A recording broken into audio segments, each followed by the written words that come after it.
नमस्कार साथियों। Number system में हम लास्ट वीडियो में देखे थे कि हम नंबर्स को कैसे डिवाइड कर सकते हैं।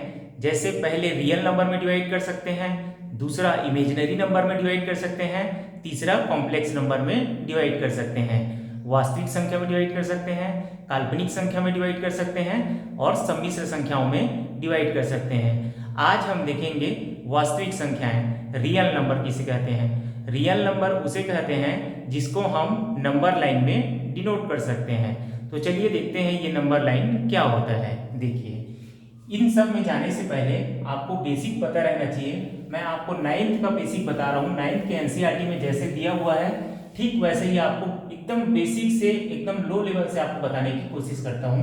देखिए, यहाँ पर एक लाइन होता है जिसमें नंबर्स लिखे होते हैं। यहाँ पर 0 और इधर जाएंगे तो पॉजिटिव में संख्या बढ़ती हुई जाती है। देखिए, यहाँ पर +1, यहाँ पर +2, यहाँ पर +3, ऐसे ये आगे बढ़ते चले जाएगा। कब कहाँ तक? इन्फिनाइट, अनंत तक बढ़ते हुए चले जाएगा। अब 0 के इधर लेफ्ट साइड में क्या होगा?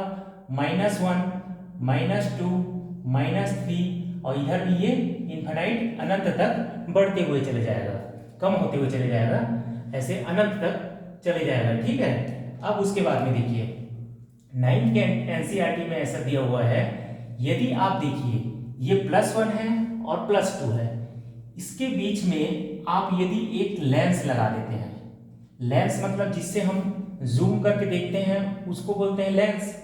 इस लेंस को हम +1 और +2 के बीच में यदि लगा देते हैं, तब देखिए इनके बीच में हमको जो भी बची हुई संख्या है वो हमको नजर आने लगेगी। वो मैं आपको बाहर निकालकर यहाँ दिखाने की कोशिश करता हूँ। देखिए, यहाँ पर है +1 और यहाँ पर है +2। अब देखिए बीच में कौन कौन सी संख्या छुपी हुई है। यहाँ पर देखिए 1.1 छुपा हुआ है, 1.2 छुपा हुआ है, 1.3 है, ऐसे चलते चले जाएगा और यहाँ पर आएगा 1.9, उसके बाद आएगा +2 आएगा। ठीक। अब उसके बाद देखिए यहाँ पर हम 1.1 और 1.2 जो है उसके स्थान पर फिर से एक लेंस लगाते हैं। यहाँ पर 1.1 और 1.2 के बीच में फिर से एक लेंस लगाते हैं। तब देखिए हमको क्या नजर आएगा। देखिए 1.1 और ये है 1.2। हम इसको ऐसे भी लिख सकते हैं 1.10, 1.20। अब देखिए यहाँ पे कौन कौन सी संख्या छुपी हुई है। 1.11, 1.12, ऐसे चलते हुए चले जाएगा। उसके बाद यहाँ पर क्या आएगा? 1.19, उसके बाद क्या आएगा? 1.20। ठीक, इतना समझ में आ गया। अब उसके बाद में यहाँ पर हम फिर से एक लेंस लगाते हैं, इसको हम फिर से बड़ा करने की कोशिश करते हैं। कहाँ कहाँ? 1.11 और 1.12 के बीच में क्या क्या संख्याएं छुपी हुई है उसको देखने के लिए हम लेंस लगाते हैं। तो यहाँ हमारा क्या आ जाएगा? देखिए मैं यहाँ पर करके आपको दिखा रहा हूँ। यहाँ पर है 1.11 और यहाँ पर है 1.12। इसको हम कैसे लिख सकते हैं? 0 लिख सकते हैं, एक 0 बढ़ा सकते हैं। अब उसके बाद देखिए ये आगे चलता हो जाएगा 1.111। ठीक है। उसके बाद यहाँ पर आएगा 1.112। उसके बाद ये आगे बढ़ते ही चले जाएगा। यहाँ पर क्या आएगा? 1.119। उसके बाद क्या आ जाएगा? 1.120। देखिए अब आप इसके बीच में फिर से एक लेंस लगा देंगे, तब क्या होगा? इसके अंदर की, इन दोनों के बीच के अंदर की बची हुई दशमलव और छोटा नजर आते चले जाएगा। ऐसे हम नंबर लाइन में देखेंगे तो संख्याएं जो है और छोटी चलते हुए चले जाएगी। यदि हम उसके अंदर और जाते जाएंगे और पास और जूम करके देखते जाएंगे तो और संख्याएं जो हैं और बहुत छोटी होती चली जाएंगी। तो मेरे बताने का मतलब ये है कि आप यदि नंबर लाइन को यदि आप दूर से देखते हैं, यदि आप नंबर लाइन को दूर से देखेंगे तो आपको कौन कौन सी संख्या नजर आएगी। देखिए ये -3 नजर आएगा, -2, -1, 0, +1, +2, +3, ये संख्याएं आपको नजर आएंगी यदि आप दूर से देखते हैं तो।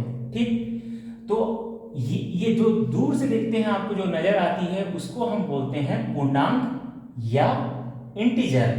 तो पूर्णांक या इंटीजर क्या होते हैं, ये होंगे ऋणात्मक जो भी संख्याएं हैं वो होंगी, और जीरो होगा, और पॉजिटिव संख्याएं होंगी।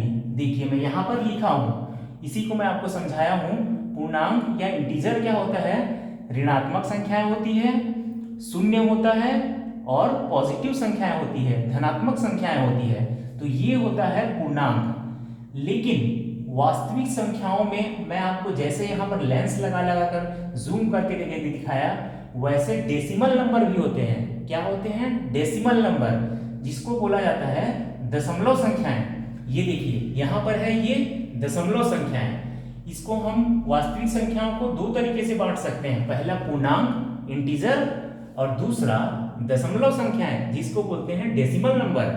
ठीक है, अब देखिए एक चीज मैं आपको बताता हूं, ये आपके काम का नहीं है लेकिन आपको पता रहना चाहिए। 9th की बुक में आपको दिया हुआ है, यदि हम देखेंगे जैसे √2 का मान क्या होता है, 1.4142 ऐसे ही बढ़ते हुए चले जाता है। √2 का मान जो है 1.4142 ऐसे ही बढ़ते हुए चले जाता है। तो अब हम देखेंगे इस √2 को हम इस नंबर लाइन में कैसे शो करेंगे। तो ये आपके 9th की बुक में दिए हुए हैं, तो हम कैसे शो करेंगे ये मैं आपको बताने की कोशिश करता हूँ। देखिए यहाँ पर है 0, और यहाँ पर है 1, और यहाँ पर है 2, और यहाँ पर ये 3 है। ये नंबर लाइन है, आगे बढ़ते हुए चले जा रहा है। अब देखिए यहाँ पर वन साइड का हम एक स्क्वायर बनाते हैं, यहाँ 0 से लेते हैं, 0 को ओरिजिन मानकर चलते हैं, और यहाँ पर साइड 1 ले लेते हैं, 1 तक चले जाते हैं, और ऐसे ही 1 ऊपर बढ़ते हैं, और ये एक वन साइड का हम क्या ले लेते हैं, एक स्क्वायर बनाते हैं। ठीक, स्क्वायर बनाते हैं, ये भी 1 हो गया, ये भी 1 हो गया, ये भी 1 हो गया। अब देखिए यहाँ पर ये इसका क्या है, डायगोनल है, और ये क्या है, 1 है, तो इसका डायगोनल क्या हो जाएगा, √2 हो जाएगा। किससे, पाइथागोरस प्रमेय से। कर्ण का वर्ग बराबर लंब का वर्ग धन आधार का वर्ग से डायगोनल क्या आ गया, √2 आ गया। अब देखिए इसको ओरिजिन मानते हुए और इसको डायगोनल मानते हुए इसको हम एक सर्कल बनाने की कोशिश करते हैं। देखिए यहाँ पर एक सर्कल बनाने की कोशिश किए, तो यहाँ पर आके नंबर लाइन में यहाँ पर आके गिरा, तो ये जो है यहाँ पर ये जो है √2 की वैल्यू यहाँ पर इतना आ गया।